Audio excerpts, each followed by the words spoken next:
Hey everybody, welcome back to another episode of Unpopular Opinions. It's your girl Melanie the Strange. I really just want to thank everybody again for supporting and sharing and doing all the cool stuff that you've been doing. I really appreciate it. I'm going to get back into some music related stuff today. Maybe next week it'll be about movies or TV shows or whatever it is that I feel, but I'm going to keep it rolling with music right now.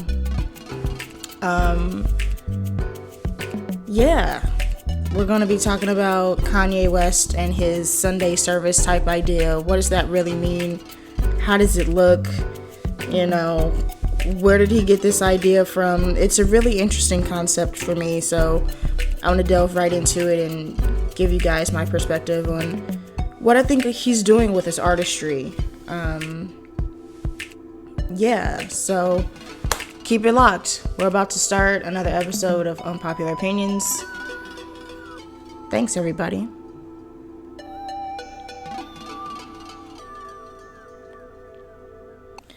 Hey, everybody. It's me, Melanie the Strange, back again. Today's topic will be Kanye's Sunday service. And that's exactly what it's called.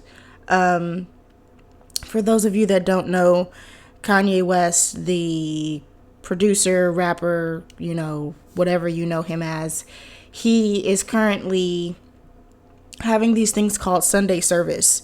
And it's really weird and kind of cultish looking. I don't even really know how to explain it. So basically what he's doing is pretty much having a church service every Sunday at his house, inviting all of his celebrity friends and all of that stuff. And this is actually something he's been doing, I think, since the beginning of the year, if not, since last year. And I didn't really know what it was all about. But I recently saw a video from maybe like a month ago or a couple months back of the inside of what it actually looks like. Like I said, it's kind of weird and culty, but I'll get into that later. First of all, about Kanye West, before any of the things that before, you want to start talking about him and Kim Kardashian and all these other kinds of things, I actually really respect him as an artist. And when I was younger, I was obsessed with Kanye West, and I was really interested in his music, back in 2003, 2004, when he had his debut album come out. He had College Dropout and Late Registration and all of those things. I was super into it. And he was clearly like a force to be reckoned with within music. And a lot of people didn't really know how to address it at first because it was so prolific. You know what I'm saying? It was so profound. And I know a lot of people may not think that, but he started out as a producer and then, working with Jay-Z and all this other kind of stuff. And apparently at that time, he was still very much a hurricane of a person. Like, he was very bold and very confident.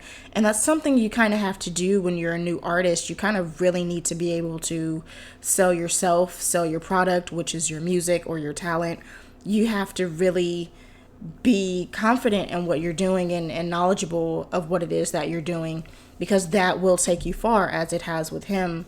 But going back to the whole thing about when he first came out, like, everybody was on Jesus Walks. Like, everybody was interested in, all the stuff that he had going on. But that was like the biggest thing, because I think you didn't really see mainstream hip hop artists really showcasing the dichotomy between like Christianity or religion in conjunction with their music. But it wasn't like conflicting at that point, because people were accepting of it. It was definitely a questionable thing, but I remember it was like a big hoopla because he had won awards for Jesus Walks as a Christian artist or under the Christian genre. And I know that really upset people, because there were all of these seasoned gospel and Christian artists that had, what people thought was amazing music at the time, which it was. And they were being pretty much snubbed because of this new person coming out with this very, I guess you could say, controversial song or controversial music. But I loved it, and he really affected a lot of different people early on, especially when he was on TV that one time. And I remember watching that telethon. I believe it was about Hurricane Katrina. It had to be Hurricane Katrina. And he was like, Bush does not care about black people and all of these other things. And the more we delved into his background, you learned that his family was rooted in the civil rights movement, or they were Black Panthers, or, he was raised to believe that black people should be comfortable in their skin and should, speak up and voice themselves about the injustices against us. And it was shocking. It was, really, really jarring. But in the end, people really embraced his bold personality, and you could really get on board with that. So I was into it. I liked it.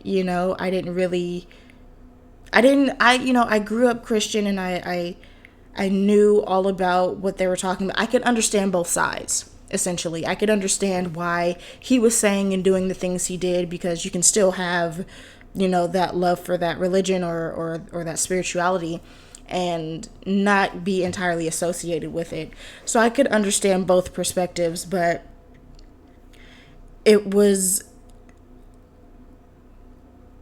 was just so prolific. You know what I'm saying? Like, he was so profound that I remember when he came out, and it was, maybe around the time of Jesus Walks, or, College Dropout and all that jazz, that someone who I am relatively associated with, they said that they had done backgrounds for him, and that it was such a whirlwind of an experience for him, or for them, that they were like, it's really interesting, it's really exciting, but I think they really just wanted a reason to complain about whatever it was, because it was this young guy doing something that people hadn't really seen or heard of before.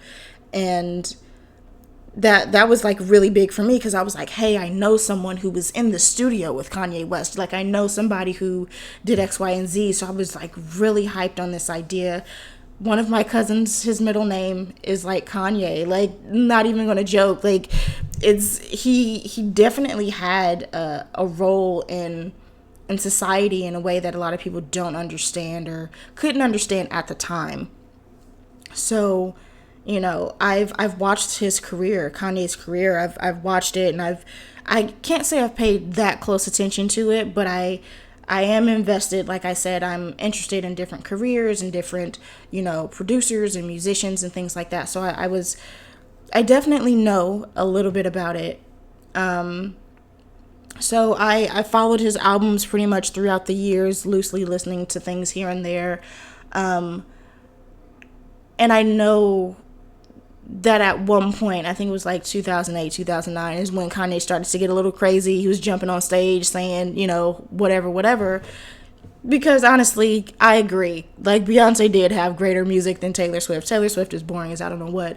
But that was kind of wrong, the way he did it and how he went about it. It was completely weird and uncalled for. And I think at that point, people started to notice Kanye was changing in a way that wasn't just for persona. It wasn't just for, for show and for play. It was something that it was him. And it came to light, I'm not sure exactly when, but it was definitely before 808s and Heartbreak, which came out in 2009, 2000, something. It was around that time. I think it was 2008, 2009, something like that. You learned at that time that his mother passed away. And apparently, you listen to his previous albums, and his family was such a big part of his life that you can tell that fame really started to get to him at some point. Just like some of these other artists that I had spoken about previously.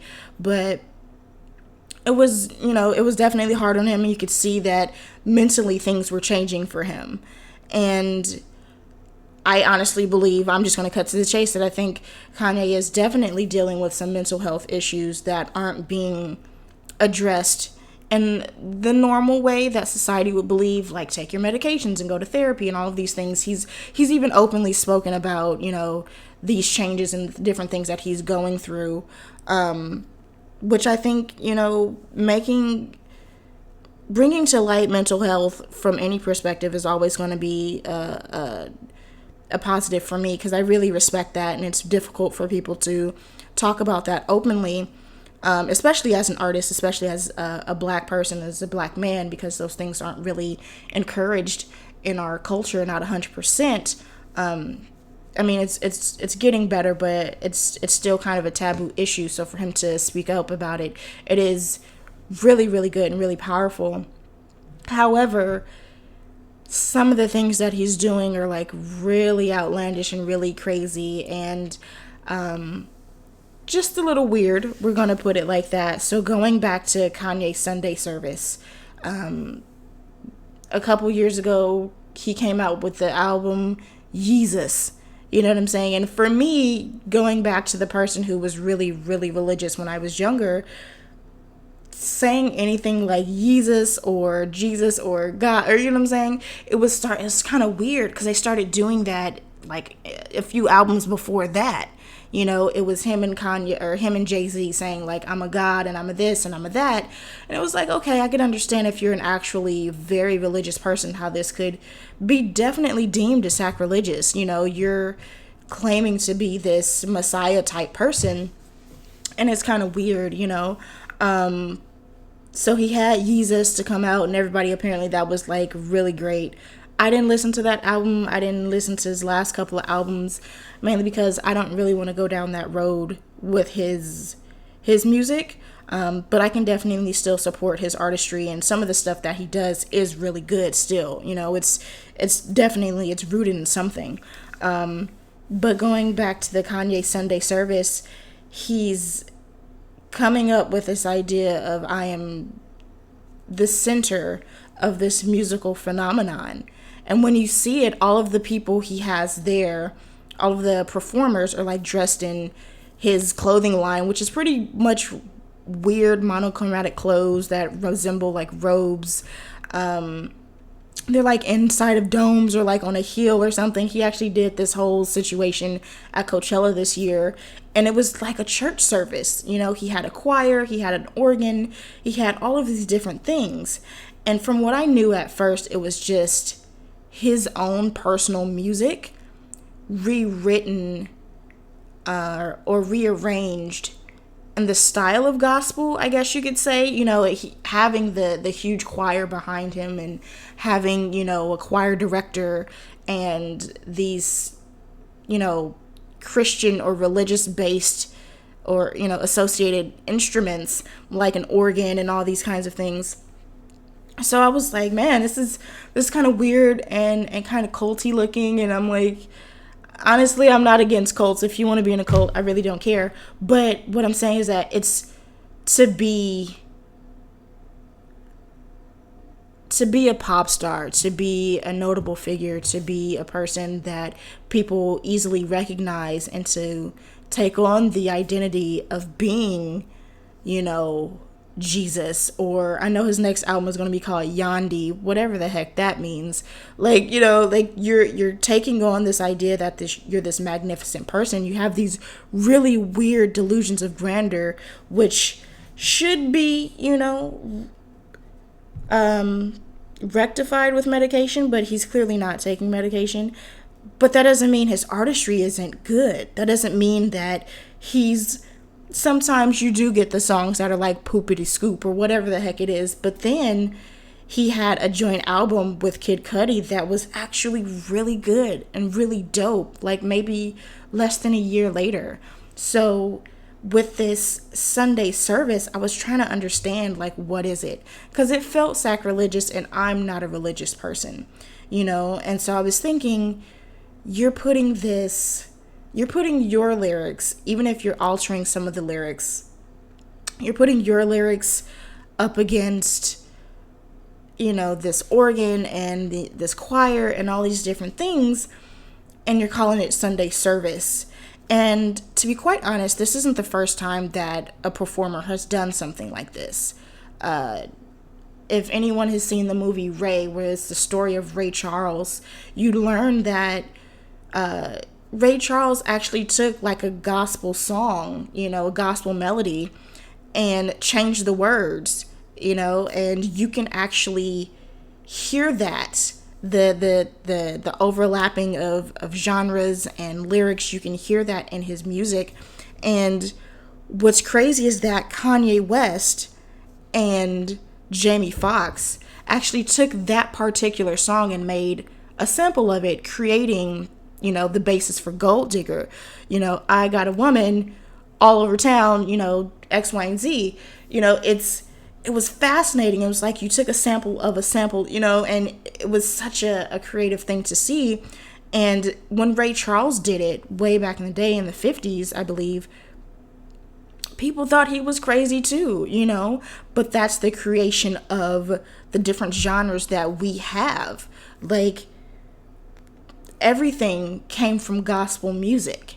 Everything came from the heavy basses and the hard percussion and the organs and all of these different things. From gospel stemmed blues.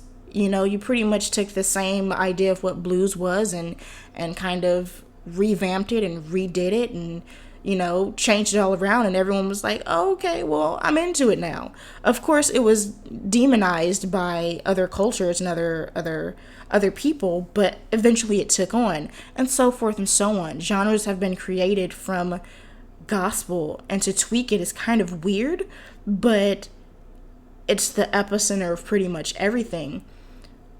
So, I guess I'm okay with him using the gospel lyrics or the gospel sounds or the Christian sounds. It doesn't really matter.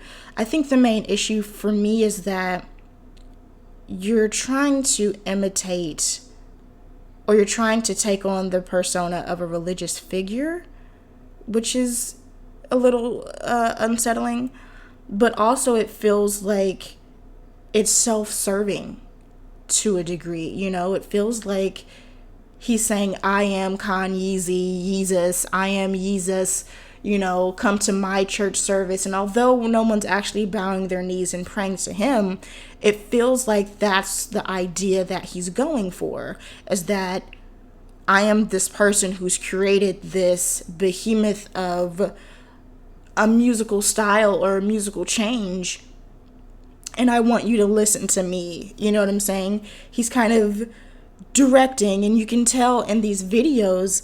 There are plenty of videos. They're all over YouTube. I suggest you look up Kanye Sunday Service, or that's exactly what it's called, Kanye Sunday Service. There are all of these videos all over, and you can see people feeling visibly affected, like emotionally, almost as if they're actually worshiping to some degree, but it wasn't. But what is it that you're worshiping? What is it that you're feeling? What emotions are you feeling? What is triggering this to make you feel this way? And I actually wrote something down when I was watching these videos. There's a video of the popular songwriter and singer Sia. She did Chandelier, and she wrote Diamonds for Rihanna, and she wrote and sang. She did all of this amazing stuff. Honestly, vocally, she's amazing, and apparently she went to one of Kanye's Sunday services, and she was asked on stage to sing a song. I think she was singing a version of her song, Elastic Heart. And I believe it was a version of Elastic Heart, but of course it was revamped, and it sounded very Christian, very, very gospel-y, and she has a very deep, raspy voice that can be associated or can be seen as, very gospel-like, or singing black, or whatever the heck that is.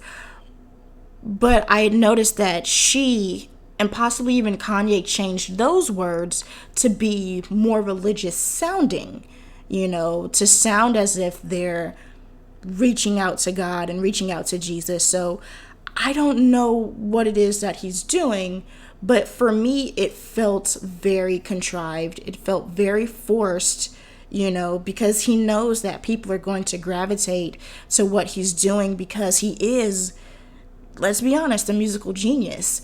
So it felt like a characterized idea of what Christianity and gospel was like. It's not necessarily actually gospel. It's not necessarily actually worshiping anything. I think the spirit or the idea of spirituality that was moving these people was because you have someone who's not necessarily a traditional pop singer. Sia's not a traditional pop singer. She doesn't have that, Britney Spears type voice. She is belting and she is very guttural in how she's singing. So it can give the effect that, or the illusion that it's religious, especially if you change the words. You kind of already know the melody of this song. You kind of already know what it is that she does. And to hear her screaming or to hear her belting, something that sounds or resembles that of religious music can be very emotional. I'm not that person. You're not going to see me crying at a Beyonce concert. I might be in awe, but, it's not going to be, I'm not moved easily by these things. And so I just, it felt like, and when I say characterized, it doesn't feel real. It feels borderline inauthentic. Like you knew exactly what you're doing to arrange these songs to sound a certain way. And I was even getting into it. I was like, man, she's hitting all the notes right now. You know what I'm saying? And it was difficult to kind of separate the fact that it was like, it was such a mind trip. And you can definitely see where Kanye was going with the music, how he wanted it to play out, because it's teetering on that line of Christianity or gospel Christian music. It's you're taking a popular song that I'm pretty sure went number one, on the charts and whatnot. You're taking a really popular song, you're getting the artist, but you're also changing the lyrics. And you have these people in these robes created by Kanye, not robes, but, the weird clothes that he makes. You have all this stuff created by Kanye, and it felt so self-serving, like I am Jesus because I created the music and I changed everything and I created the way people look, and everyone's like, oh my goodness, like as if they're really reaching out to God. And I was like, this is kind of weird. It's fascinating, it's definitely interesting, he's definitely doing something, that's musically, I'm pretty sure it's not to this extent, but it seems weirdly religioso in a way that I couldn't really get over. Not to mention that he's going by the name Yeezus a lot of the time, or that's his moniker for whatever era of music that he's doing. And of course, Jesus most famously had followers, and in today's day and age, you have Instagram, Twitter, fans, and followers, and we literally call them followers. And it's like, Kanye, I respect what you do musically, because the sounds, the different layers, the different arrangements that he creates, I don't know if I've heard someone in modern times have that level of creativity and be able to execute it the way that he does. But this particular situation seems like it's kind of deviating into something that's a little weird, because I know religion and especially in the Black community, Christianity and gospel music, these are sacred things to a degree. These actually belong to something that someone believes in wholeheartedly. And I don't know. I think he's flipping everything on its head, but what's the purpose? What's the meaning behind it? What does it actually mean? And so what do you think? Is it yay or nay? Like, is it Kanye or nay? Like, what does this really, really mean?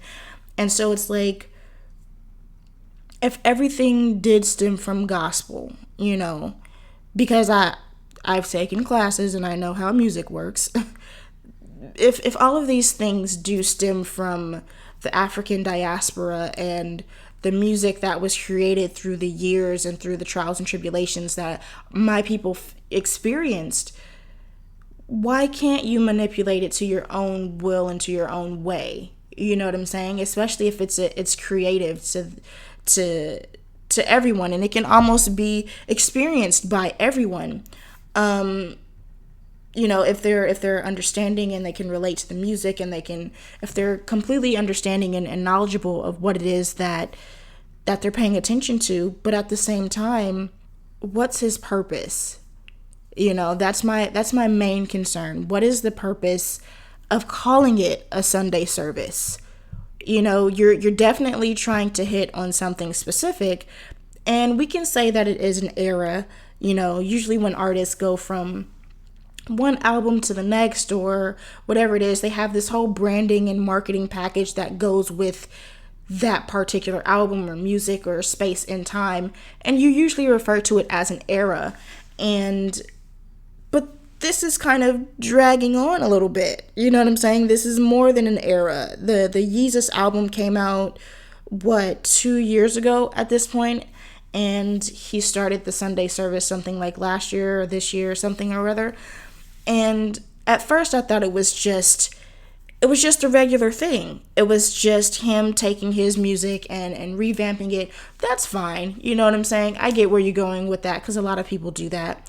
Like I said, he's not the first person to kind of mimic the Christian genre. I remember there was a song years ago with Meek Mill, and I think Drake or something like that. I don't know. Who cares? But it was called Amen, and they definitely used the organ sounds, and they kept saying amen like it was church. You know what I'm saying? And this isn't the first time for Kanye either, referencing, of course, gospel music, and even within his artistry as well as other people's artistry. It's definitely a big part of his repertoire. You know what I'm saying?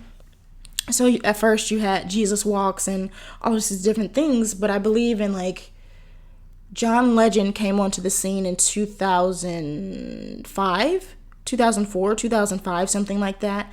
And what people don't realize is that Kanye West and John Legend were hand in hand for a good, I don't even know how long, and I know that he and, Kanye are still cool buddies, but John Legend definitely took a different trajectory.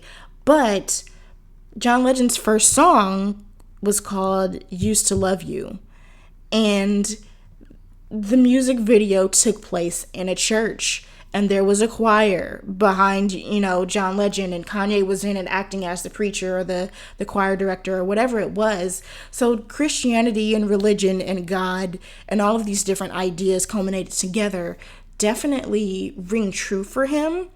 But I'm starting to be concerned because of the mental health aspect, because of the, different things that he's experienced over time, and having this amazing talent and fame, that people won't necessarily tell you no, or that you're wrong, or that you're going in a wrong direction, especially because he did experience tragedy, and you can tell that his mother being gone was a factor in his life. So it's now we've come to the point where you're not really controlling yourself. You're kind of, you definitely have a change in personality, not a complete, deviation, but there's something that isn't being understood. There is that delusion of grandeur that you are Jesus, you are Yeezus, you're a Yandi, you know what I'm saying? You're this person that has a level of power that people will subscribe to, or literally subscribe to.